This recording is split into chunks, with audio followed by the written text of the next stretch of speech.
예, 마태복음 말씀으로 이제는 앞으로 한 8주간 함께 나눌 텐데요. 이 설교는 제가 굉장히 좋아하는 설교여서 여러 번 들어보셨을 것 같습니다. 하지만 새로운 마음으로 말씀 앞에 여러분들을 조명하는 시간이었으면 좋겠습니다. 오케이? 시작합시다. 예수님이 3년 동안 공생애를 사셨죠? 3년 동안 예수님께서 이 땅에서 주로 사역을 하셨는데요. 주로 무슨 일을 하셨나요? 3년간. 그전에는 목수일을 하셨고요. 그 이후에는 십자가에 달려 돌아가셨고요. 예수님이 주로 사역했던 시간은 3년입니다. 주로 무슨 일을 하셨죠? 우리가 기억하기에는 많은 사람들이 예수님은 3년 동안 기적을 베푸셨다라는 식으로 기억하는 사람들이 많이 있습니다. 3년 동안 주로 기적을 베푸셨다라는 게 우리의 기억이라는 것이죠. 이렇게 우리는 생각합니다. 아침에 일찍 일어나서 예수님이 무리를 걸으셔서 설교할 만한 곳에 도착하시고, 그리고 거기서 문둥병자를 치료하시고 소경의 눈을 뜨게 하시고, 점심때중에 오병이어를 일으키셔서 사람들에게 먹을 것들을 제공하시고, 오후에는 몇 마디 예화를 말씀하셨다가 저녁 때는 죽은 사람을 살리시고, 이런 식의 생활을 하셨을 것처럼 우리가 생각하는 경우들이 굉장히 많이 있습니다. 하지만 실제로는 어떻죠? 예수님께서 기적을 일으키셨던 경우는 어때요? 훨씬 더 간헐적이었습니다. 그렇죠? 3년이라는 사역기간 동안 주로 하셨던 게 기적은 아니었습니다. 오병이어의 기적도 하루 종일 설교를 하시다가 사람들이 너무 배가 고프자 일으키셨던 것들이고, 그렇죠? 죽은 나사로를 살리셨지만 나사로를 처음 방문하셨던 것들, 자주 방문하셨던 것들은 나사로의 집에 가셔서 설교하셨던 일들이 더 많으셨습니다. 그렇죠? 그리고 사람들이 모아서 병을 치료하셨지만 병을 치료하신 것이 주 목적이었다기보다는 그 가운데 다른 것들을 하셨습니다. 무엇이죠? 예수님은 3년 동안 주로 설교를 하셨습니다. 그렇죠? 예수님께서 하셨던 주요 사역은 설교였습니다. 예수님께서는 가르치는 일들을 가장 많이 하셨습니다. 그럼 예수님께서는 어떤 설교를 주로 하셨나요? 한 군데에서 하셨나요? 여러 군데에서 하셨나요? 예수님께서는 순회 설교자였습니다. 그렇죠? 한 군데에서 앉아서 계속 설교를 하시는 것이 아니라 저처럼 이곳에서 찾아오는 여러분들에게 매주 동일하게 같은 사람을 대상으로 설교하는 것이 아니라 돌아다니며 설교를 했다는 것이죠. 그렇죠? 돌아다니며 설교를 하면 어떻게 되나요? 다른 설교를 하나요? 같은 설교를 하나요? 기본적으로 같은 설교를 하게 됩니다. 그렇죠? 저도 새 교회, 여기가 어떤 교회는 제가 처음으로 시작하는 교회지만 새 교회에서 사역하고 4번째잖아요. 그러면은 교회를 옮기면 저는 했던 설교를 또 할까요? 또 안 할까요? 또 합니다. 그렇죠? 겹쳐지죠? 하지만 사역하던 교회에서는 했던 설교를 반복하는 일은 거의 없습니다. 그렇죠? 움직였기 때문에 다시 새로운 설교를 합니다. 왜? 제가 게을러서 그런가요? 아니죠. 청자들이 내 얘기를 처음 듣기 때문이죠. 처음 들으면 설교가 반복될 수밖에 없습니다. 왜요? 내가 하고 싶었던 가장 중요한 얘기들은 이미 했었을 테니까 새로운 사람을 만나면 새로운 얘기보다는 이미 했던 얘기 중에 내가 중요하다고 생각하는 설교들을 하게 될 것입니다. 예수님께서 전국을 순회하면서 설교하십니다. 청자가 계속 바뀌었다는 거예요. 청중이 계속 바뀌었습니다. 그럼 예수님 입장에서 어떤 설교를 하게 되죠? 자기 생각에 가장 중요하다고 생각하는 그 설교를 하게 됩니다. 물론 청중들의 상황에 따라서 예화를 들 때도 있으셨습니다. 청중들의 태도에 따라서 어떤 이사야서나 구약의 본문을 갖고 설교하셨을 때도 있었죠. 하지만 큰 흐름에서는 한 가지 설교를 하셨습니다. 다니시면서 가장 오랫동안 가장 중요하게 했던 설교. 그 설교는 예수에게 어떤 의미가 있을까요? 한 사람이 3년 동안 전국을 순회하면서 한 가지 설교를 주로 합니다. 이 설교는 이 사람에게 어떤 의미예요? 이 사람에게 가장 가치 있는 것이고 자기가 일을 하는 이유이고 자기가 꿈꾸는 것입니다. 그렇죠? 아마 그것을 그가 설교하고 다닐 것입니다. 오늘 설교 제목이 예수의 꿈이라고 적어봤는데요. 예수님께서 십자가에 들어가시는 그 사역 말고 예수님께서 공생의 3년 동안 가장 중요하게 가장 많은 시간을 들여 하신 일이 설교이고, 그리고 그 설교가 한 설교가 반복되는 경우가 많았다면 그 설교는 예수가 꿈꿨던, 예수가 이루길 바랬던, 내가 왜 왔고 무엇을 할 것이며 그것을 통해서 어떤 일이 일어나길 바라는가가 그 설교에 담겨 있을 것입니다. 그렇죠? 예수의 설교 매력적이지 않습니까? 예수의 육성 설교, 예수가 했던 그 설교 얼마나 감동적일까요? 얼마나 중요할까요? 그렇죠? 가끔 여러분들이 제 설교를 반복해서 들을 때 저는 큰 즐거움, 고마움을 느낍니다. 중요하다고 생각하고 음성으로 녹음해서 그 설교를 듣습니다. 그래서 다시 한번 되새기기도 하죠. 근데 김봉현 이런 정도가 아니라 예수님께서 직접 하셨던 그 설교를 우리가 다시 한번 만나볼 수 있다면 그건 우리가 얼마나 특별하고 가치 있는 일이겠습니까? 안타깝게도 녹음 파일은 남아있지 않지만 원고는 남아있습니다. 사람들이 듣고 그것을 적어놨습니다. 그것이 뭐예요, 지금? 마태복음 5장, 6장, 7장에 나오는 산상수훈입니다. 구조적으로도 굉장히 중요한 위치에 자리 잡고 있습니다. 신약 성경을 시작하자마자 예수가 어떻게 태어났고 어떻게 사역을 시작하게 됐다는 서론을 시작한 이후에 예수님의 본격적인 사역이 딱 시작되는 시점에서 마태복음 5장 신약의 처음에 이 설교를 적어놓고 성경을 시작하고 있습니다. 그쵸? 여러 번 반복해서 적어놓을 필요는 없습니다. 그쵸? 기적은 여러 가지 종류가 있었고 기적마다의 상징성이 좀 다르기 때문에 여러 종류의 기적을 케이스 바이 케이스로 다 적어놓습니다. 하지만 예수의 설교는 가장 큰 핵심 테마 한 가지 설교가 주로 선포되기 때문에 이것을 적어놨다는 것입니다. 물론 두 번 적어놨습니다. 한 번은 마태복음에서 거의 풀 스크립트를 적어놓습니다. 한 번 누가복음에서 한 번 더 적죠. 하지만 거기는 평지복음이라고 되어 있습니다. 평지설교라고 되어 있어요.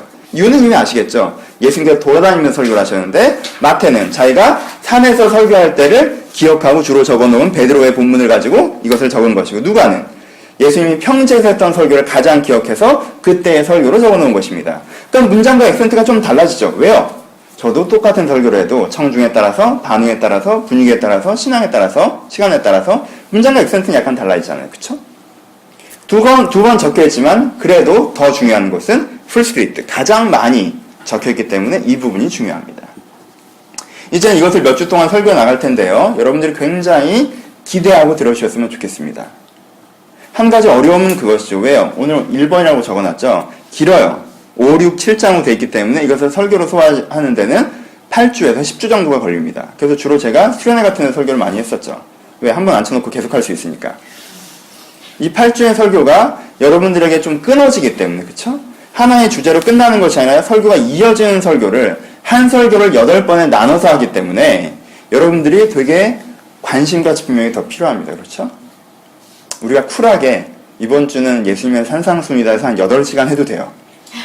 그러면 그 감동에 젖어서 돌아갈 수 있지. 왜요? 예수님 설교를 그렇게 하셨잖아요. 그쵸? 아침부터 저녁까지 설교를 하셔서 사람들이 배고파서. 그렇잖아요. 수천 명이 모였어요. 낑겨 앉았을 거 아니야. 그만 듣고 싶은데 갈 수 있어요? 중간에 일어나서? 예수님 무섭잖아요. 못 그러잖아요. 그럼 밥도 굶고 8시간 동안 들은 거예요. 그렇게 하기에는 내가 약하고 여러분들의 내 약함은 뭐야? 제 약함은 믿음의 약함이죠. 여러분들이 일어나서 갈지도 모른다는 두려움이 있어요. 그래서 끊어서 하겠습니다. 하지만 이 끊어서 하더라도 여러분들의 마음이 이어지면 이어질 수 있습니다. 그쵸? 제가 합니다. 하지만 원고는 예수가 했던 그 설교를 하겠습니다. 마치 김보현 목사가 말은 하지만 예수가 나에게 얘기한 것처럼 예수가 설교했던 그 내용이 지금 성령을 통해서 내 영혼에 전파되는 것처럼 그렇게 여러분들이 특별히 집중해서 이 설교들을 들어주셨으면 좋겠습니다. 내가 이거 좋아하는 설교인 거 알죠? 제가 제일 좋아하는 설교예요. 이 설교가 여러분 특별히 의미 있었으면 좋겠습니다. 서론이 길었죠? 본론으로 갑시다. 5장부터 시작하는 것이지만 서론과 결론은요, 설교의 패턴상 주제 전체를 담고 있습니다. 그래서 조금 더 복잡합니다. 그래서 본론 첫 부분부터 시작하도록 하겠습니다. 5장 21절이 설교의 본론의 첫 부분입니다. 첫 이야기는 이렇게 하고 있네요. 옛사람에게 말한 바 살인하지 말라 누구든지 살인하면 심판을 받게 되리라 했던 것을 너희가 들었으나 나는 너희에게 이르노니 형제에게 노하는 자마다 심판을 받고 형제에게 라가 바보란 뜻입니다. 바보라는 자마다 공의에 잡히게 되고 미련한 놈이라고 하는 자마다 지옥불에 들어가게 되리라 라는 본문이 적혀 있습니다. 이 본문을 읽자마자 우리는 조금 전에 그 감동이 사그라지는 것을 경험하게 됩니다. 예수의 설교. 예수님의 육성 설교. 그가 3년 동안 선포했던 것. 와, 얼마나 감동적일까. 얼마나 대단할까. 그 설교를 내가 원고라도 간접적으로 접할 수 있다는 건 얼마나 큰 감동으로 다가올까라고 기대하면서 이 본문을 딱 읽었더니 뭐라고 하십니까? 말 조심하라고 하십니다. 그쵸? 얼마나 실망스럽습니까? 이런 쪼잔한 설교. 친구에게 라가라고 하는 자마다, 바보라고 하는 자마다 지옥불에 간다고요? 공의에 잡혀가게 되고 미련한 놈이라고 하는 자마다 지옥불에 들어가게 된다라고 설교하십니다. 이런. 그럼 우리가 이 설교를 읽고 뭘 느껴야 되죠? 친구에게 고운 말을 써야겠구나. 이렇게 느껴야 되나요? 얼마나 어려운 일입니까? 제가 얼마 전에 숫자를 계산기로 다 정하고 있었더니 어떤 한 친구가 저를 되게 한심하게 바라보면서 엑셀을 보여줬습니다. 그게 더해지더라고요. 얼마나 안타까운 일입니까? 그 친구 눈빛은 저에게 분명히 이렇게 얘기했습니다. 미련하게. 그렇죠? 그럼 어떻게 되는 거예요? 그 친구는 지옥불에 들어가야 될 것입니다. 어디다 대고. 그렇죠? 여러분들이 직장에서 일을 합니다. 후배가 바보짓을 했습니다. 아, 이런 바보. 어떻게 되는 거예요? 잡혀가게 됩니다. 우리는 이런 식으로 받아들이면 이 본문 우리가 어떻게 다가오죠? 이쁜 말, 고운 말. 여러분들이 아는 말버릇이 있죠? 그렇죠?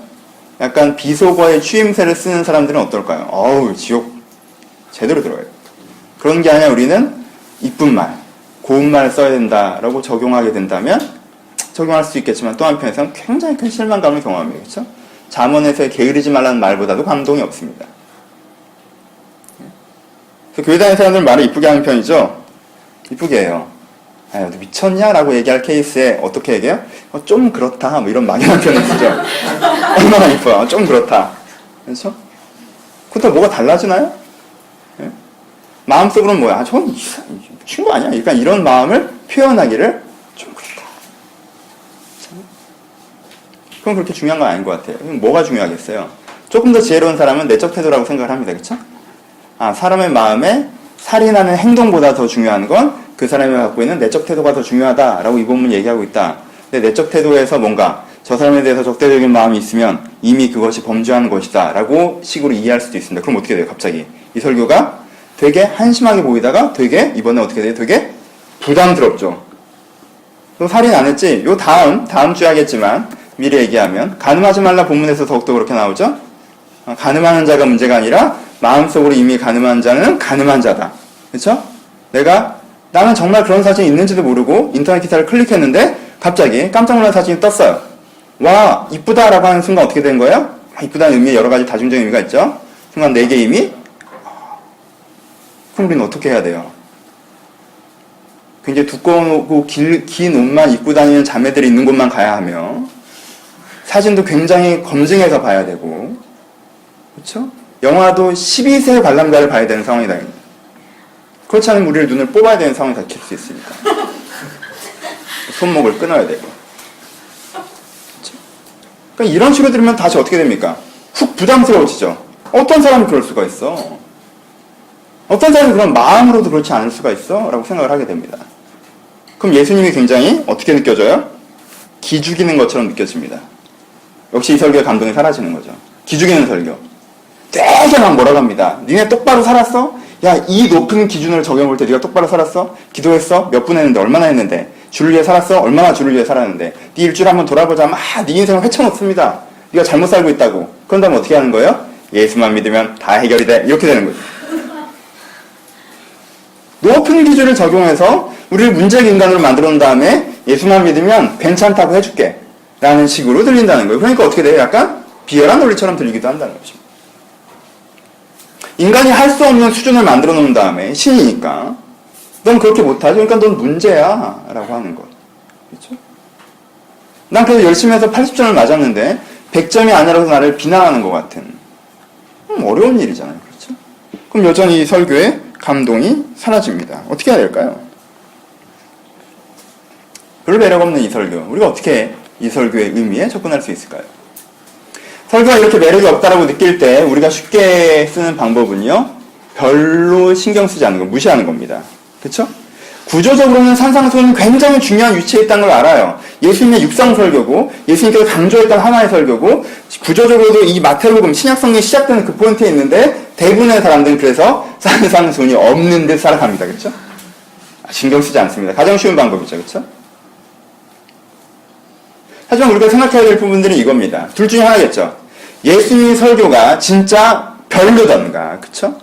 아니면 내가 제대로 이해를 못하는 거던가, 둘 중에 하나일 겁니다. 그쵸? 우리는 결정을 해야 돼요. 별로라고 생각하고 무시하든가, 아니면 내가 뭔가 이해를 잘 못하고 생각하고 그 의미를 생각하려고 하든가. 오늘은 서론이 굉장히 길어졌습니다. 그쵸? 8주 설교에 대한 서론을 말씀드렸고 이 부분에 대한 서론을 말씀드렸습니다. 하지만 이제부터 시작입니다. 이제부터 본론이에요. 실망하지 마십시오. 그렇게 길지 않습니다. 오늘은. 해봅시다. 이 부분의 기본 의미는 무엇입니까? 제가 강조하는 거에 있어서 설교를 이해할 때, 성경을 이해할 때 1차 청자를 항상 고려하라고 했습니다. 그쵸? 편지를 이해할 때 누가 누구에게 보내는가가 굉장히 중요하다고 했어요. 성경책은 불특정 다술량에서 쓰여진 경우가 거의 없습니다. 시편 같은 경우가 그렇게 쓰여졌고 대부분은 청자를 고려하고 쓰여졌습니다. 창세기, 출애굽기, 레위기, 민수기, 신명기 구약 성경 맨 앞에 있는 이 모세오경조차도 출애굽한 1세대 이스라엘이라는 청자를 고려하고 읽어야 정확하게 이해할 수 있다고 강조해서 말씀을 드렸습니다. 그렇죠? 그럼 예수님이 설교하고 있습니다. 누가 앉아 있습니까?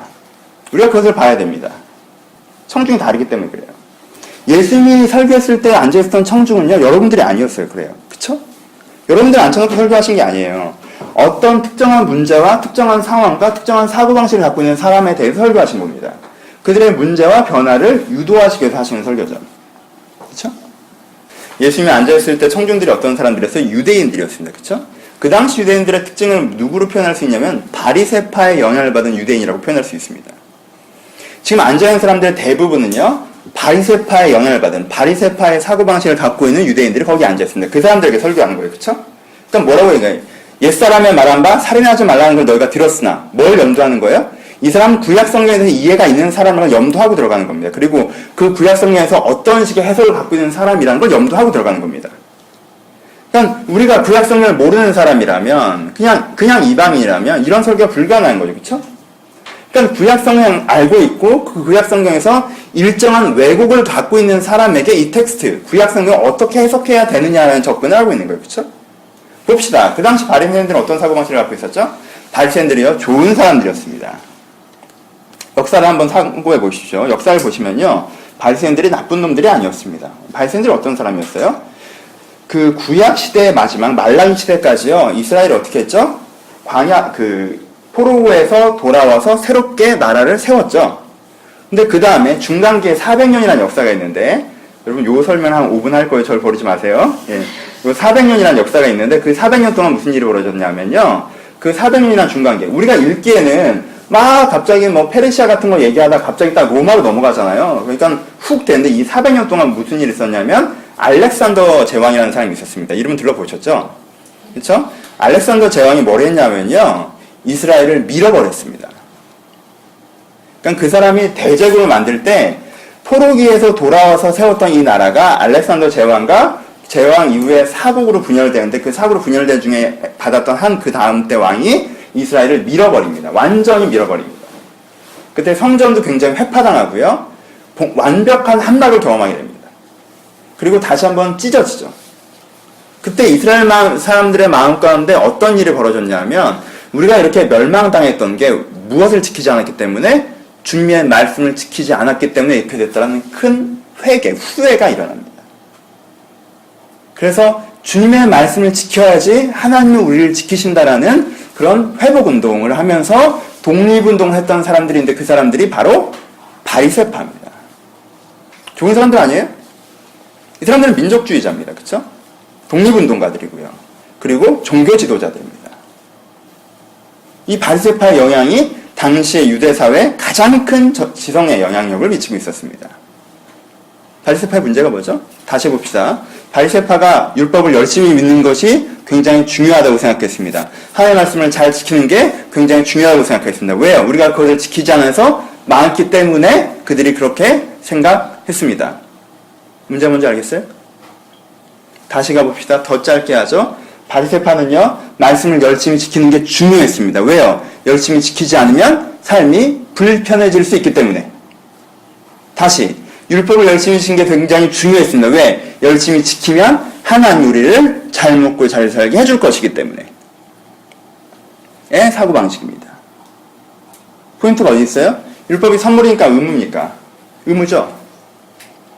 율법이 목적이 아니라 율법을 따라하면 그것을 통해서 어떻게 될 수 있다는 것이 사람들의 목적이었습니다. 그러니까 율법의 의미를 생각하나요? 율법의 의미를 상고하나요? 왜 율법을 그렇게 하는지 고민하나요? 아니요, 하지 않습니다. 그냥 따면 되는 것입니다. 왜? 그냥 하면 그 다음에 잘해주는 것에 대한 관심이 크기 때문입니다. 그러니까 이 사람들은 뭐에 대한 고민이 없어져요? 율법을 어떻게 지키는 것에 대한 고민이 굉장히 많아집니다. 왜요? 그걸 안 지키면 큰일 날 수 있으니까. 어떻게 해야 되는 거야? 이럴 땐 어떻게 해야 돼? 저럴 땐 어떻게 해야 돼? 이 경우에 어떻게 해야 돼? 안식일을 지키라고요? 그럼 무거운 걸 들면 안 되나요? 들면 몇 발자국까지 걸어가면 되죠? 29발자국까지 걸어가고 내려놔라. 그러면 안식일을 지키는 거다. 이런 식의 관점이 굉장히 팽배해지는 거예요. 그럼 굉장히 중요합니다. 왜? 안 지키면 큰일 나니까. 근데 이건 없죠. 왜 안식일을 지키라고 하시는 거죠? 없어요. 우리는요, 법이라는 것에 커다란 오해를 갖고 있습니다. 법은 그냥 시키면 시키는 대로 하면 되는 것이라고 생각하는 것이 많은 사람들이 갖고 있는 오해입니다. 그렇죠? 여러분 왜 앞자리에 앉으면 안전벨트를 차십니까? 범칙금이 있잖아요. 그렇죠? 왜 운전하면서 핸드폰을 안 하십니까? 범칙금이 있잖아요. 그렇죠? 좀 더 가볼까요? 왜 마음에 안 드는 애를 가서 팍 때리지 못합니까? 그렇죠? 왜 그렇게 하면 안 되죠? 왜 주식을 하면서 작전을 하면 안 됩니까? 어떤 사람들이 이렇게 생각합니다. 그거 하면 돈을 내야 되니까, 범칙금이 있으니까, 그거 하면 구속되니까, 그거 하면 내 캐리어가, 경력이 망가지니까. 법적 제약이 있기 때문에 그걸 하면 안 된다. 왜? 법을 지켜야지 내가 편하게 살 수 있으니까라고 생각하는 사람들이 있습니다. 그쵸? 이런 사람들은 법에 대해서 어떤 이해를 갖고 있는 사람들이에요? B급 이해를 갖고 있는 사람들이에요. 법은 그렇게 사람들을 제약하기 위해서 만들어지는 겁니까? 아니요. 법에는 항상 뭐가 있어요? 법 정신이라는 게 있습니다. 법은 좋은 겁니다. 법은 지키고자 하고 만들고자 하는 게 있기 때문에 그것을 지키고 그것을 만들려면 어떻게 하는 것이 좋을까요? 어떤 룰을 만들어내는 것입니다. 그렇죠? 법 정신을 이해하고 법을 지키는 사람은요, 자유합니다. 왜요? 자기가 진짜 만들고 지키고 싶은 걸 만들고 지키기 위해서 자기가 그렇게 하는 거니까. 하지만 법 정신을 이해하지 못하고 법을 지키는 사람은 억압됩니다. 왜요? 그걸 왜 하는 건지 모르겠지만 이거 안 하면 내가 불편해지고 잘못될 수 있기 때문에 지키는 것이니까. 안전벨트는 나와 가족의 생명과 건강을 위해서 매는 것입니까? 아니면 경찰을 볼까봐 매는 것입니까? 잘 알겠어요? 다른 것입니다. 같은 것이어갔지만. 모든 법에는 법정신이라는 게 존재합니다. 그 법을 만들 때는 무엇인가 지키고 싶고 무엇인가 지향하고 싶은 것이 있어서 그렇게 하는 것입니다. 법정신이 사라진 법들도 존재하죠. 그것은 빨리 폐기돼야 되는 법들입니다. 정신이 사라진 법들, 억압하는 법들, 사람들을 방해하는 법들이죠. 하지만 법정신을 이해하고 있는 시민들은 자유시민들이 아닙니다. 종들이죠.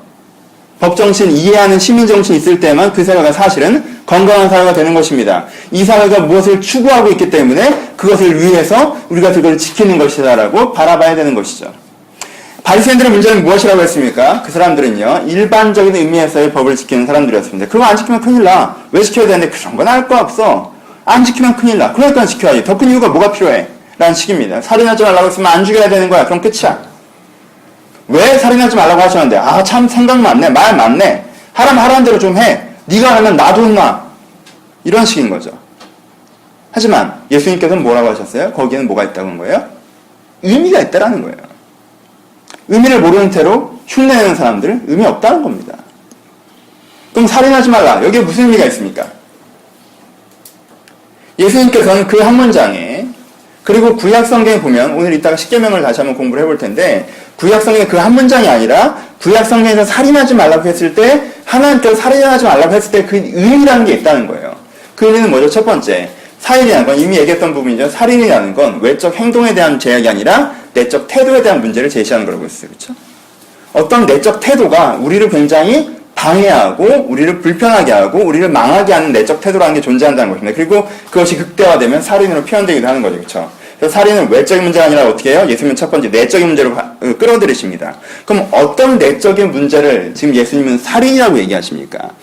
내적 태도, 어떤 내적 태도가 문제입니까? 여기서 어떤 단어로 한 단어 모아보냐면, 한 단어 한번 모아봅시다. 평가하는 태도를 얘기하십니다. 감동이 없죠? 감동 될 때까지 좀 더 해봅시다. 예수님께서 지금 가장 문제시하는 태도는 뭐냐면요, 평가하는 태도입니다. 그것은 뭐라고 해요? 살인이라고 합니다. 평가가 살인이라면 이게 무슨 말이에요? 봅시다. 평가하는 건 뭐죠? 그 사람에 대해서 결정하는 것입니다. 예를 들어 봅시다. 누군가 미련한 짓을 할 수 있습니다. 한 친구가 미련한 짓을 했어요. 그럼 우리는 뭐라고 얘기해야 됩니까? 그 아이가 미련한 짓을 했다라고 얘기해야 됩니다. 근데 평가는 어떻게 되죠? 그 사람을 미련한 놈이라고 합니다. 미련한 놈이라는 것은 무엇입니까? 그 사람은 그런 사람이란 뜻입니다. 그런 사람은 그 사람은 변할 리도 없고 그 사람은 나아질 리도 없고 그 사람이 그런 행동을 하는 건 그가 그런 놈이기 때문이라는 거예요. 그래서 그 사람이 현재 완료형으로 끝나버리는 것입니다. 얘는 이런 애야. 왜 이걸 살인이라고 부르죠? 그래서 살인이라고 부른다. 왜요? 그 사람은 이 사람의 마음, 이 사람의 태도에서 이미 살해당한 것이기 때문에 그렇습니다. 살아있는 한 사람은 변할 수 있습니다. 살아있다는 건 진행형입니다. 살아있다는 건 완료형이 아니에요. 지금까지 30년 동안 미련하게 살았던 놈이라도 오늘만 정신을 차리면 미련하지 않게 살 수 있는 것입니다. 미련한 짓을 한 거지 미련한 놈이 아닙니다. 바보 같은 짓을 한 거지 바보라는 놈이 아니라는 거예요. 근데 우리는 자꾸 어떻게 해요? 그 사람의 형태와 그 사람의 현상과 그 사람의 몇 번의 행동을 보고 그는 그런 사람이라고 결정해버립니다. 결정한다는 것이 무엇입니까? 결정한 것은 그가 변화되지 않고 그는 거기서 고정된 사람이라고 얘기하는 것입니다. 그걸 뭐라고 표현하는 거예요? 죽음이라고 표현하는 것입니다. 죽여버리는 것입니다. 우리는 이것을 사회적 살이라는 말로 확대해서 얘기할 때 있습니다. 심리학에서 이런 개념들이 있습니다. 여기 한 사회가 존재합니다. 여기 한 사람이 존재하고요. 한 사회에 김봉현이라는 한 사람이 있다고 칩시다. 이 사람이 10번의 실수를 했습니다. 잘못된 행동을 했습니다. 잘못된 말을 했습니다. 그래서 그 사회에서 이 사람을 그런 사람으로 결정합니다. 쟤는 저런 애야라고 계속 지적합니다. 넌 그런 애야라고 말합니다. 그런 애라고 비난합니다. 그럼 이 사람은 어떻게 할까요? 이 사람은 사회적으로 살해당합니다. 그런 사람은 이 사람은 변할 수 있는 가능성을 갖고 있었음에도 불구하고 변할 수 있는 생존을 갖고 있었음에도 불구하고 그런 부분에 있어서 변화될 수가 없는 평가 속에서 갇히게 되는 것입니다. 우리가 살해하는 삶의 태도, 평가하는 삶의 태도는 우리를 제약하고 우리를 억압합니다. 평가하십니까? 살아있는 한 어떤 인간도 평가받아서는 안 됩니다. 그 사람에게 있는 가능성, 그가 어떤 재능이 있거나 그가 과거에 잘한 몇몇이 있기 때문이 아니라 그 사람이 살아있기 때문에 그 사람은 가능성이 있는 것입니다. 평가는 살아입니다. 두 가지 케이스를 한번 보죠. 율법의 우스꽝스러움을 한번 살펴보겠습니다. 한 사람이 이렇게 합니다. 같은 교회에서 생활을 해요. 같은 사무실에서 생활합니다. 같은 학교에서 생활합니다. 재밌게 막 놀았습니다. 잘 지냈어요. 근데 어느 시점에서 얘가 삽질한 걸 봤습니다. 이상한 농담을 해요. 이상한 장난을 칩니다. 일처리를 이상하게 합니다. 성격이 이상한다는 게 탄로난 거죠. 그렇죠? 이상한 성격이 탄로났습니다. 한 사람, A라는 사람이 이렇게 대합니다. 얘가 이상한 농담을 했어요. 그럼 어떻게 해? 아하하하. 그런 다음에 쟤 이상한 애였구나. 큰일 날 뻔했네. 그러면 그 다음부터 걔 근처에 가지 않습니다. 그렇죠? 미련한 놈, 바보 이런 말 하나요? 안 합니다. 자기 이미지 상할 말을 왜 합니까? be nice. 그 다음에 어떻게 해요? 하하하하. 두 번째 사람이 이렇게 합니다. 이상한 놈, 뭐래? 너 그런 말 좀 하지 마. 너 왜 그러냐? 라고 합니다. 쟤 또 그런다, 저거. 저거 왜 저래? 라고 합니다. A와 B. 누가 주의 율법을 지켰습니까? A는요, 그 사람을 죽였습니다. 쟤는 이상한 애야. 그러니까 내 인생에 쟤는 없는 거야. B는 그 사람에게 기회를 줍니다. 넌 그런 애 아니야. 너 왜 그러고 다녀? 너 그러지 마. 미쳤어? 네가 그러니까 사람들이 널 이상하게 보는 거 아니야. 네가 이상한 애도 아닌 데가 전제되어 있는 말 아닌가요? 그렇죠? A는 살해하고 평가하고 두 번째는 살해하지 않습니다. 아이러니한 건 뭔지 알아요? 아까 그 바리새적인 율법주의자들은요, A가 율법을 지키는 거라고 생각하는 것입니다. 자기 이미지 꾸려놓고 자기 관리하면서 이게 우스꽝스러움입니다. 그 사람은 이미 많은 사람들이 다 평가해버려서 자기가 문제라는 걸 누가 가르쳐주지도 않고 그걸 바꿔볼 기회조차 없이 그 사회에서 살해당하고 있는데 그 사회는 굉장히 건강한 사회라고 스스로 생각한다는 것입니다. 평가 왜 문제인지 아시겠습니까? 가봅시다. 율법은요, 네거티브가 아닙니다. 법정신은 무엇을 금지하지만 무엇을 금지하는 건 금지에 항상 무엇을 담고 있습니까? 지향을 담고 있습니다. 그렇죠? 어떤 룰을 정한다고 합시다. 아내가 남편에게 룰을 얘기합니다. 애인이 애인에게 룰을 얘기합니다. 너는 왜 나한테 이렇게 관심이 없어? 넌 나한테 관심을 가져. 그러니까 하루 3번 나에게 전화를 하도록 해. 연애하면서 통화를 자주 해야 될 거 아니야. 넌 내 일상이 궁금하지 않니? 아침, 점심, 저녁 전화하도록 해라. 라고 합니다. 전화하지 않으면 안 된다라는 뭘 제시해요? 금지를 제시하는 거죠. 이 금지를 어겼을 때는 처벌이 가해지겠죠. 그렇죠? 아침에 늦잠을 잔다든가 이런 문제가 생기는 거죠. 전화를 합니다. 하루 3차례. 나 전화했다. 아침 콜. 나 전화했다. 점심 콜. 아침 잘 일어났어? 그래 잘 가고. 밥 잘 먹어? 그래 잘 들어갔어? 라고 합니다. 근데 듣는 여자 입장에서 뭐가 안 느껴져요? 진심이 안 느껴집니다. 얘가 형식적으로 하는 것 같은데 의무적으로 하는 것 같은데 그럼 어떻게 합니까? 또 얘를 쫌니다. 그렇죠? 넌 그렇게 관심이 할 말이 없냐? 넌 그렇게 목소리가 왜 그러냐? 그럼 이 남자는 죽을 것 같습니다. 하라고 해서 3번 했는데 목소리 갖고 트집을 잡으니 그럼 뭔 말을 하라는 겁니까? 여자가 맞아요? 남자가 맞아요? 둘 다 맞다고 하긴 그렇지만 누가 더 멍청해요? 남자가 더 멍청합니다. 여자가 지금 금지를 얘기하는 거예요? 지향을 얘기하는 거예요? 지향을 얘기하는 겁니다. 지향을. 그쵸? 나와 너와 조금 더 깊은 관심 있는 관계가 되길 바란다는 걸 3번 이상 전화하지 않으면 죽여버린다고 하는 거예요. 그쵸? 이건 지향입니다. 이 말을 이렇게 알아들어야 되는 거예요. 어떤 사람은 이렇게 얘기해요. 살인하지 말라고 하는데 누가 이걸 알아먹습니까? 라고 얘기하는데 그거 알아먹으셔야 돼요. 살인하지 말라고 하면 나 사람 안 죽여. 지금 그 얘기를 하는 거였어요? 금지는 지향이 있습니다. 그쵸? 살인하지 말라. 평가하지 말라. 지향은 뭐겠어요? 평가의 반대. 기대하라는 것입니다. 아까 얘기했죠. 너 미친 거 아니야? 너 왜 그런 얘기를 하거든. 그러니까 네가 사람들이 널 이상하게 보잖아라고 얘기하는 건 뭐가 담겨 있습니까? 그가 변하길 기대하는 것이 담겨 있습니다. 말이 거칠어도 좀 상관없습니다. 좀 러프한 표현도 상관없어요. 짜증내는 말투도 괜찮습니다. 하지만 이 사람은 뭘 놓지 않았나요? 기대를 놓지 않았습니다. 하지만 하고 뒤로 가는 사람은 뭘 놨어요? 기대를 놨죠. 왜? 그 사람에게 관심이 없기 때문에. 누구에게만 관심이 있기 때문에. 나에게만 관심이 있기 때문에. 뭐에 관심 있는 거예요? 나는 저런 어색한 농담, 어색한 분위기, 이상한 행동에 피해를 받고 싶지 않아. 나에게만 관심 있는 거예요. 이 사람은, B는 그 사람에게 관심이 있습니다. 네가 변할 수 있고 나아질 수 있는 걸 기대하기 때문에 일정한 행동을 하기도 하는 것입니다. 지금 살인하지 말라의 가장 메인 포인트는 무엇입니까? 살인하지 말라. 넌 옛사람에게 살인하지 말라는 말을 들었구나. 그러니까 우리는 살인을 안 하고 있으니까 잘하고 있다고 생각하는구나. 그러니까 하나님께서 나에게 잘해줄 거라고 오해하는구나. 근데 나 이거 지켰는데 하나님께서 나한테 잘 안 해주니까 실망스럽구나. 그러고 살고 있니? 야, 그 뜻이 뭐냐면 살인하지 말라고 하는 게 단지 그 의미가 아니라 친구에게 평가적인 태도를 갖는 것 자체를 살인이라고 얘기하는 거야. 그것이 너희를 망치기 때문이야 라고 얘기하는 것입니다.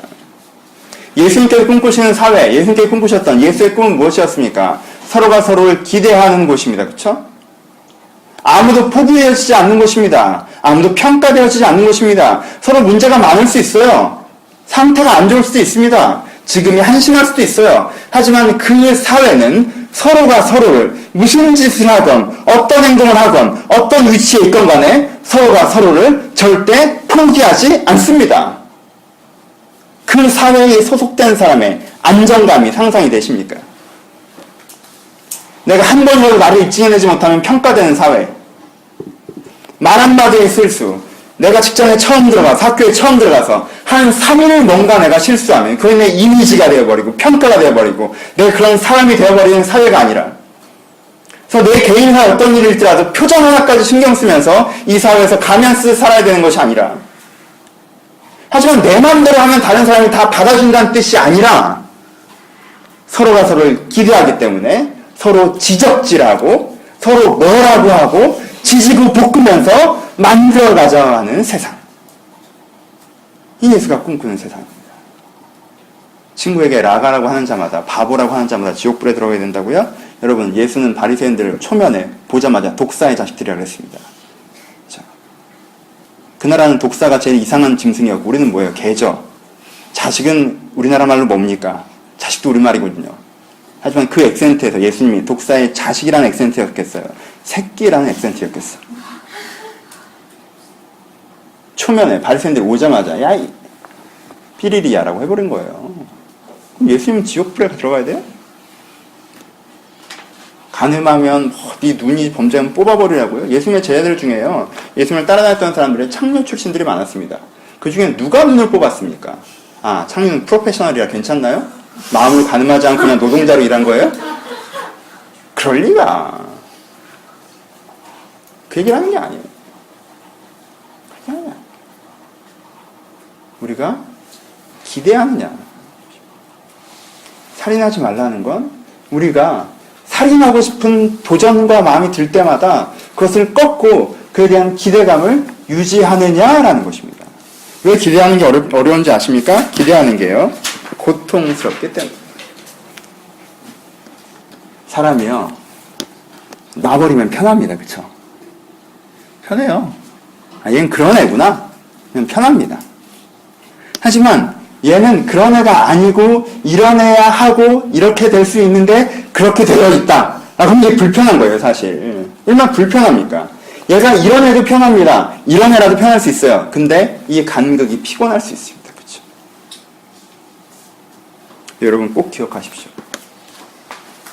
편안한 죽음보다 고통스러운 생존이 좋은 것입니다.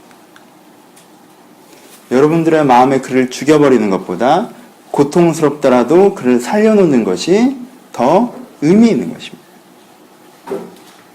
우리가 근데 그런 태도가 필요합니다. 적용해 봅시다. 기대. 첫 번째. 자살하지 마십시오. 여러분들 내면에서 여러분들을 스스로를 죽이지 마십시오. 현대 많은 사람들은 남은커녕 남을 살려주는 건커녕 지도 안 살려줍니다. 엄청난 평가 가운데 자기를 몰아붙입니다. 자기가 했던 행동, 자기가 했던 말, 자기가 했던 어떤 선택들, 그것이 마치 내 자신이냐, 내 전부이냐, 내가 그런 놈이냐, 내 자신에게 미련한 놈이라고 하고, 내 자신에게 바보라고 하고, 넌 왜 그 모양이라고 하고, 내가 나를 평가해버립니다. 나를 기대하지 않습니다. 나를 소원하지 않습니다. 사람은요, 기대받아야 합니다. 일단 누구에게? 여러분 자신을 기대하십시오. 저 지난주부터 운동 시작했습니다. 어려운 운동은 아니고요. 무슨 밥 누군가가 하는 요가 무슨 동영상 하나 다운받아서 여기서 합니다. 여기다 틀어놓고 여기서 다리도 찢고요. 뭐 손도 올리고요 합니다. 1시간 정도 하면 재밌습니다. 몸에 땀도 나고요. 30대 중반까지 샤워하고 나서 제 몸뚱이를 보면 나쁘지 않다고 생각했습니다. 그렇잖아요? 10분간 연기 속에서 보면 사람이 괜찮아 보입니다. 근데 30대 후반이 돼서 한가에 다다랐습니다. 어떤 스모그가 일어나도 제 몸이 보입니다. 좀 이렇게 보기에 되게 부끄러워. 내가 보기에 약간 불쾌한 듯한 그런 몸뚱이가 보입니다. 그래서 느껴지죠. 늙었구나. 슬프네요. 늙었구나. 그래도 그랬었는데 나도 살이 붙는구나. 죽어가는구나. 이제는 예전처럼 안 되겠구나. 그래요? 그렇습니까? 아니죠. 제가 운동을 하는 걸 좋아하는 이유는 그겁니다. 요가를 시작하고 운동을 해요. 그러면요, 사람이요, 한 2분 정도 내 몸이 아닌 몸이 잠깐 나옵니다. 그렇죠? 팔뚝이 잠깐 두꺼워집니다. 그걸 봅니다. 그리고 덮습니다, 옷으로. 그럼 나 스스로 어떻게 착각하나요? 내 몸이 그렇지 착각하고 하루를 살아갈 수가 있습니다. 좋은 습관입니다. 꼭 그렇게 하십시오. 제 몸의 근육량이 굉장히 적을 수 있어요. 그렇죠? 라인도 죽어 있고요. 난 그걸 따질 때가 아니에요. 지금 진짜 컨디션 때문에 합니다. 목이 너무 아파서 그거 풀려고 하는 거예요. 근데 봅시다. 내 몸은 다시 예전처럼 좀 마를 수 있는 가능성이 소진됐습니까? 내 몸에는 근육이 붙을 수 없는 몸인가요? 나는 절대 그리 될 수 없는 사람인가요? 그렇지 않죠. 지금 내 몸을 보면 어떻죠?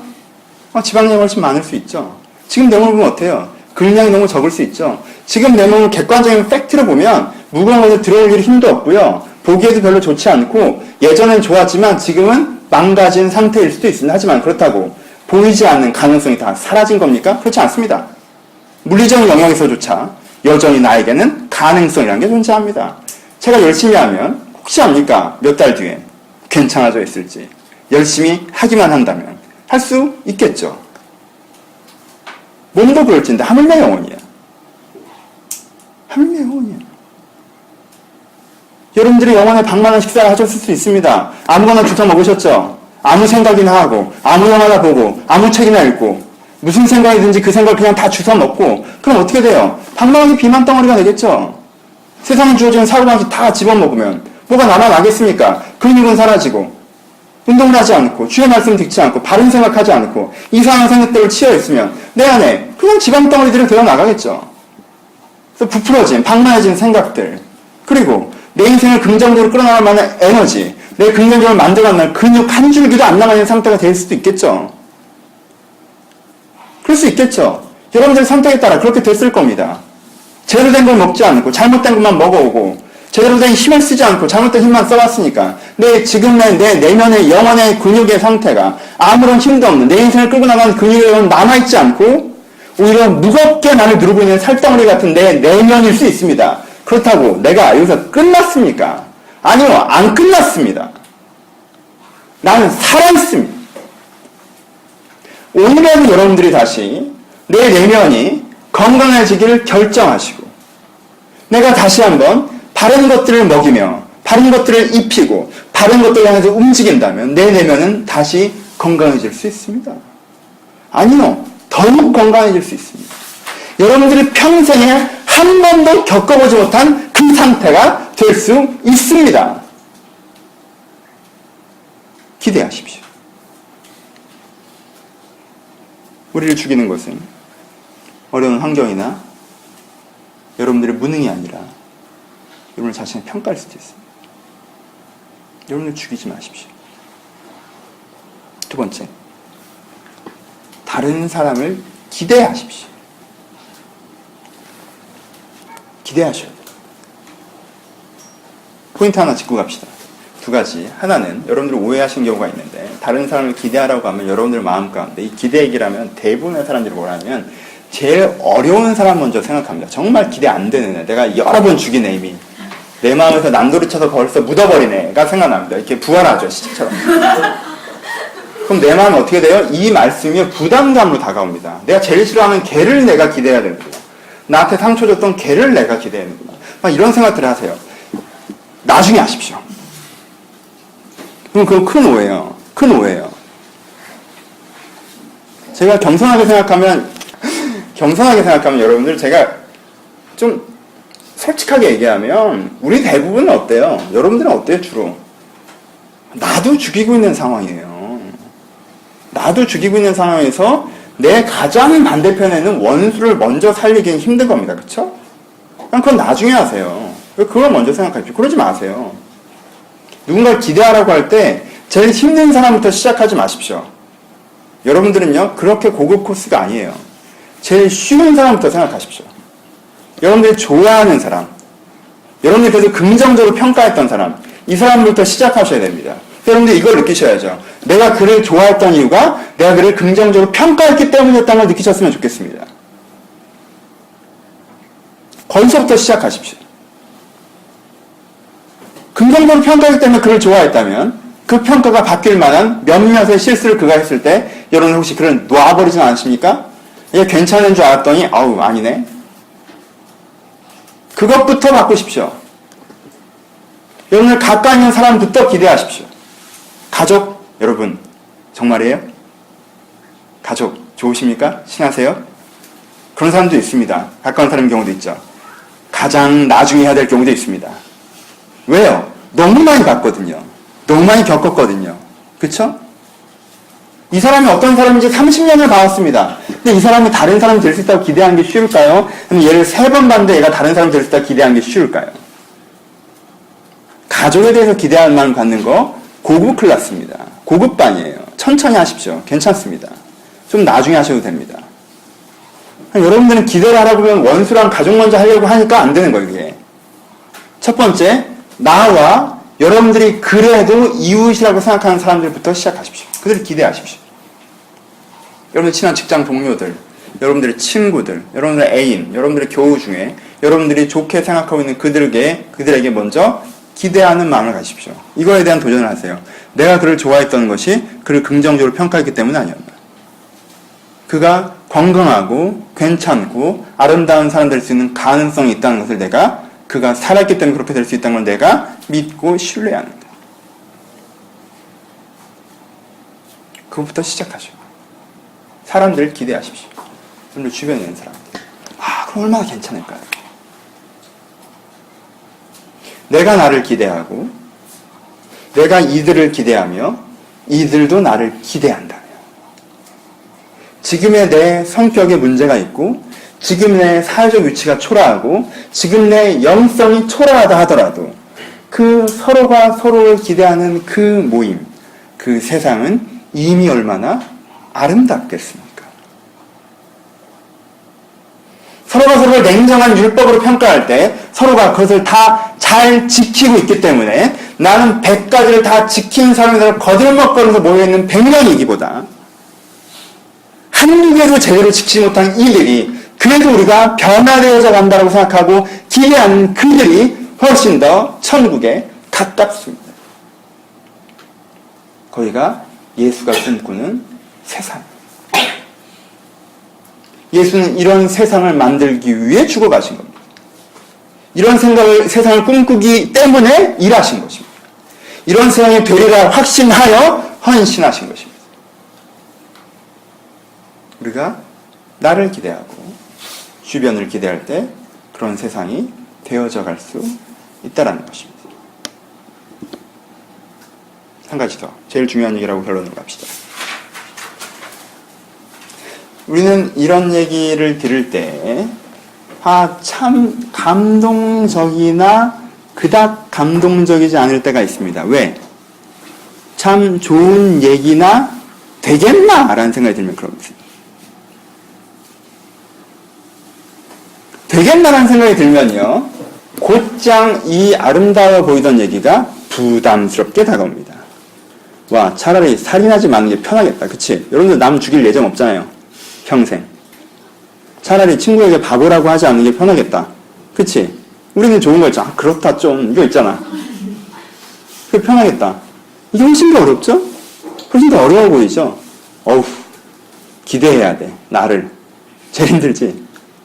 주변 사람은, 내가 기대하기 힘들었던 그 사람, 나에게 상처 주고, 내가 보기에 문제가 많아서 내 인생에 진짜 나를 불편하는 그 사람들 기대해야 돼. 그것도 부담스럽지. 포인트 알겠어요? 사람들은요, 맞아 보이나 좋아 보이지 않으면 부담됩니다. 그래서 결론부는 이 부분으로 갑니다. 우리가 이 기대를 하기 위해서는 오늘 읽지 않은 한 본문의 한 단어를 기억해야 되는데, 마태복음 이설 중에 예수님께서 이런 표현을 쓰십니다. 하나님이 온전하신 것처럼 너희도 온전하라라고 얘기합니다. 들어보셨죠? 사람들은 이 구절을 좀 싫어합니다. 어이쿠, 하나님이 온전한 것처럼 온전해야 돼? 하나님이 안 돼. 어떻게 하나님이 온전한 것처럼 온전해? 라고 그 구절을 그냥 부담스럽게 다가올 수 있어요. 하지만요, 그 문장은요, 본론 전체를 해석하는 테마 문장입니다. 무슨 뜻이에요? 하나님이 온전하시기 때문에 우리가 온전할 수 있다는 뜻입니다. 다른 표현으로, 하나님이 여러분들을 기대하고 있기 때문에 우리가 나와 다른 사람을 기대할 수 있다는 뜻입니다. 오케이? 하나님의 온전하심이 여러분들의 온전함의 근간과 기반이 되는 것입니다. 그럼 여러분들은 맨 처음에 뭘 해야 돼요? 기대가 안 되는 나를 보면서, 기대하자. 기대해. 넌 잘할 수 있어. 넌 멋진 놈이야. 하하하. 이런 거 해야 돼요? 그래서 회사에 가고 학교에 가서 제가 문제가 있지만, 제가 그냥 좋은 애지만 내가 기대해보지 뭐. 잘 될 거야. 뭐. 이렇게 하라는 거예요? 될까요? 그렇게 해서? 안 되죠. 뭐 하자는 겁니까? 하나님, 말씀을 보니 기대하라고 하시는데, 살인하지 말라고 하시는데, 저는 저를 죽이고 있는데, 저는 저를 죽여왔는데, 제가 이러지 않고 저를 살리고 싶습니다. 제가 저를 기대하고 싶습니다. 어떻게 기대할 수 있겠습니까? 기대가 잘 안 됩니다. 그럼 뭘 경험해야 됩니까? 주님께서 여러분 가운데 얼마나 기대하고 계신지 여러분들이 믿어야 합니다. 하나님이 여러분들이 갖고 있는 기대감에 여러분들이 직면해야 됩니다. 어떤 사람은 그렇게 얘기하면, 그러니까 직면을 시켜줘 봐야 하나님의 기대를 내가 알게, 뭐 어떻게 하길 원해요? 어떻게 할까? 하나님 여러분들 기대한다는 걸 어떻게 하면 좋겠어요? 여러분들 주님, 내가 주님께 나를 기대한다는 걸 내가 알게 해주시옵소서라고 기도했더니 갑자기 눈을 떴더니 네가 보이는 거야. 키도 컸고 얼굴도 잘생겨졌고 막 유능한 일을 하고 있는 나를 보여줘야 돼요? 그럼 기대감이 생기겠어요? 그렇게 하나님의 기대감을 줘야 되나? 여러분들 진짜 여러분들이 믿음이 있으면요, 이 말씀을 정말 정확하게 이해했으면 여러분들 하나님께서 기대하십니다. 뭘로 알 수 있어요? 살아있잖아요. 하나님은 그 사람이 살아있는 한 그를 기대하십니다. 다른 뜻으로 하나님은 그를 기대하시는 그를 살려두십니다. 하나님 여러분들 기대하십니다. 하나님의 기대의 근간은 여러분들이 그래도 잘해왔던 부분이 있기 때문이 아니에요. 여러분은 평생 운동 안 한 사람일 수 있어요. 하나님의 기대의 근간은 지금 보면 이 부분은 그래도 괜찮은 부분이 있기 때문이 아니에요. 여러분 괜찮은 부분이 제로일 수도 있습니다. 하나님이 여러분들을 기대하시는 근간은 여러분들이 살아있기 때문입니다. 여러분들이 진행형이기 때문이에요. 무슨 일이든 일어날 수 있기 때문입니다. 그리고 기대하시기 때문에 살아있게 하시는 겁니다. 그 기대감에 부딪히십시오. 하나님 나를 기대하겠다는 걸 믿으십시오. 그리고 좀 더 그 믿음 속에서 디테일하게 들어가십시오. 하나님 내가 어떠한 사람이 되길 기대하시는지, 어떠한 사람을 살길 기대하시는지, 나 어떻게 만들어가길 기대하시는지 여러분들이 그 기대를 믿을 때 그 기대를 보이실 것입니다. 하나님께서 내 인생에 갖고 있는 그 기대에 내가 부딪히는 것. 이제까지 내가 살아온 삶과 상관없이 하나님께서 나에게 어떤 기대감을 갖고 있다는 걸 내가 부딪히는 것. 그 가능성에 부딪히는 것. 그것에 감동하는 것. 우리 가운데 필요합니다. 하나님께서 내 인생에 갖고 계신 내 기대에 감동될 때 내가 이런 생각을 드는 게 너무너무 자연스러워집니다. 정말 전형적인 표현. 나 같은 죄인을, 나 같은 사람을 그렇게까지 기대하시다니. 몸둘 바를 모르겠다. 그 몸둘 바를 모르겠다는 건 뭐가 들어가는지 알아요? 그게 진짜 될 거라는 믿음이 들어가 있는 겁니다. 몸둘 바를 모르겠다는 건 하나님께 나에게 이렇게 기대하신다니. 무슨 생각을 하시는 거야? 이게 아니라는 뜻이에요. 몸둘 바를 모르겠다는 건 그게 진짜 주어진다고 믿는다는 뜻입니다. 여러분들 그 몸둘 바를 모름을 경험하십시오. 나 같은 사람을 이렇게 만드신다고 하는 그 하나님의 기대감에 몸둘 바 모름을 경험하십시오. 그럼 사람이 좀 한심한 사람을 봐도 그 한심한 놈이라고 하지 않게 됩니다. 그 간극을 경험했을 때 다른 사람에 대해서 뭐가 보여요? 기대가 보이는 거예요. 여러분들 기대하기 어려운 사람이 있으십니까? 기대하기 힘든 사람이 있으십니까? 그를 위해 기도하십시오. 그를 위해 기도한다는 건 하나님 원수를 사랑한다고 했으니까 내가 제 머리에 화관을 얻는 마음으로, 제 머리에 죄를 얻는 마음으로 쟤를 위해서 잘 되길 기도합니다. 이게 아니에요. 하나님, 쟤는 어떻게 보고 계십니까? 라고 기도하는 겁니다. 그럼 그가 나에게 줬던 피해와 그와 나 사이의 어떤 상처의 이해관계에 상관없이 그 사람이 하나님의 시선으로 객관적으로 보이기 시작합니다. 그럼 그에 대해서 기대하는 마음이 생깁니다. 여러분이 진짜 원하는 것은 무엇입니까? 그가 나를 평가하고 내가 그를 평가한 상태로 관계가 단절되어 있고 서로가 죽어있는 것을 원하십니까? 아니죠? 그래 진짜 원하는 것은 서로 가운데 기대가 회복되어지며 기대가 이루어져 가는 것이 진짜 원하는 것입니다. 혹시 가족끼리 가운데 평가로 죽어있는 관계들이 있으십니까? 우리 아버지는 이래, 우리 어머니는 저래, 내 동료는 이래, 내 형제는 이래 이렇게 죽어있는 관계들이 있으십니까? 여러분들 기대하기를 시작하십시오. 여러분들이 진짜 원하는 건 그게 회복되고 변화되는 걸 원하는 것이지 이렇게 죽어있는 상태로 쭉 가는 걸 원하는 것이 아니지 않습니까? 그렇죠? 그것은 주가 저를 향해서 어떤 기대감을 갖고 있는가 부딪힐 때 가능한 것입니다. 섣부르게 행동하지 마세요. 섣부르게 그래 내가 나를 기대하자라고 해버리지 마십시오. 섣부르게 그래 내가 저 사람을 기대해야 돼야지라고 하지 마십시오. 그럼 여러분들은 더 큰 부담감이나 절망감에 열등감에 빠질 수도 있습니다. 그렇게 하라는 것이 아닙니다. 설교가 끝나고 내일부터 나는 세상을 기대한다 이런 걸 하는 것이 아닙니다.